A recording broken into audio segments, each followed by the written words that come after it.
لفظ فعل اتنا برا نہیں جتنا ہم نے بنا دیا ہے۔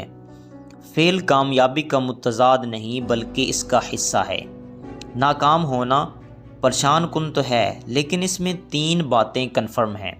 نمبر 1، آپ کو سبق ضرور ملا۔ نمبر 2، آپ میں ناکامی کو سہنے کا حوصلہ پیدا ہوتا ہے۔ نمبر 3، اور یہ ایک ناکامی عمر قید نہیں ہے بھائی، اٹھیں، رکنا نہیں۔ 9 دفعہ کی ہار کے بعد 10ویں دفعہ کوشش ضرور کرنا، آپ کامیابی کے مزید قریب آ گئے۔ بعض ملکوں میں بچے کے نمبرز کم ہوں تو یہ نہیں کہتے کہ فیل ہو گیا، کیونکہ واقعی یہ ایٹم بم ہے، بلکہ کہا جاتا ہے ابھی وقت نہیں آیا یا مزید محنت کی ضرورت ہے۔ ویسے بھی اگر واقعی ڈٹ کے صحیح سمت میں محنت کی گئی ہے تو انسان فیل ہو ہی نہیں سکتا۔ نمبرز رزلٹ کارڈ پہ جو بھی لکھا ہے ٹینشن نہ لیں، محنت رائے گاں نہیں جاتی، آج نہیں تو کل، یہاں نہیں تو وہاں۔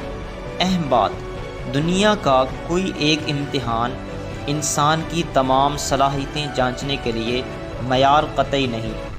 ناکامی کامیابی سے بے پرواہ ہو کے اپنے وجود کو بس محنت کی عادت ڈالیں، انشاءاللہ ضرور کامیاب ہوں گے۔